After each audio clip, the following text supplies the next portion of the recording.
Hey everybody, well the time has come for me to finally get to work on converting this old garage into a studio out the back and a bit of a garden shed out the front.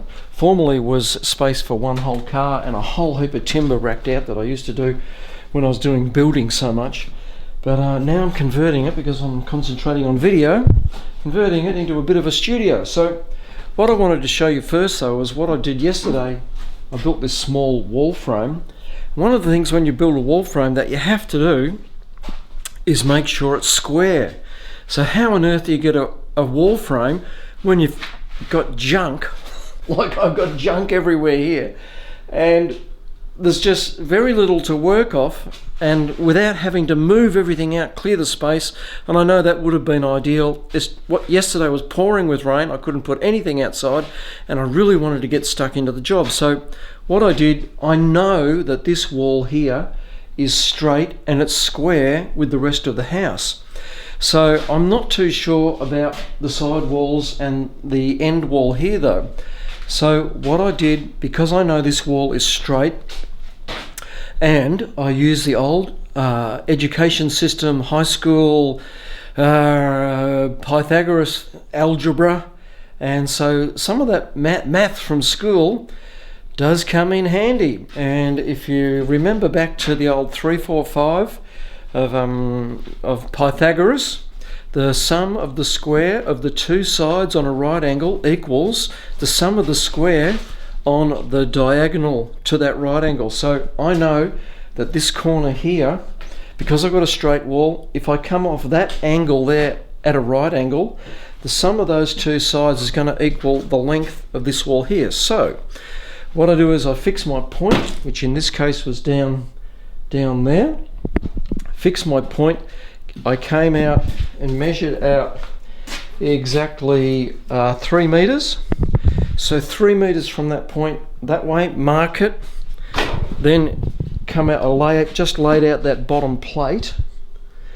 None of the wall was there at that place at that stage.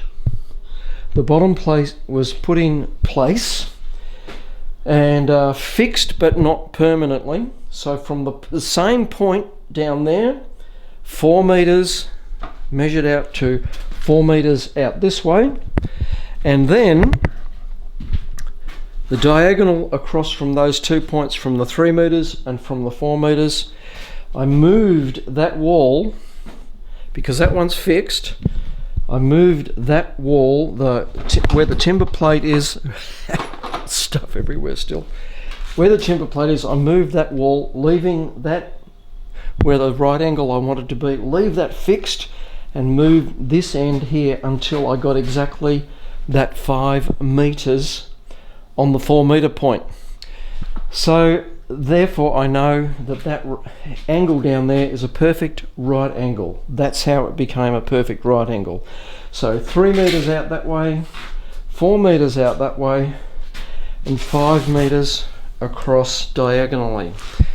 And I left everything in place. All this junk stayed, no, it's not junk, all the stuff stayed in place, and that way I was able to get a perfect right angle on that corner off that wall, and I was then able to build that wall. So that's how you get a nice square wall when you're not too sure of some of the angles. So you first off have to determine which wall you're going to work off, and make sure that that wall is a straight square wall to start with. So determine where you're going to start and then work off that. Hope that helps you guys with some project that you might have coming up. That's how you get a square wall. So the old education system does come in handy sometimes, that old mathematics, Pythagoras, good old algebra. Okay guys, hope you appreciated that. See you again very soon, because I'm going to be doing more here. I'll show you how I've done the wall frame, and I've got lots to do. We'll do a little step by step, and I'll show you some really good building tips as we go. See you again soon. Bye.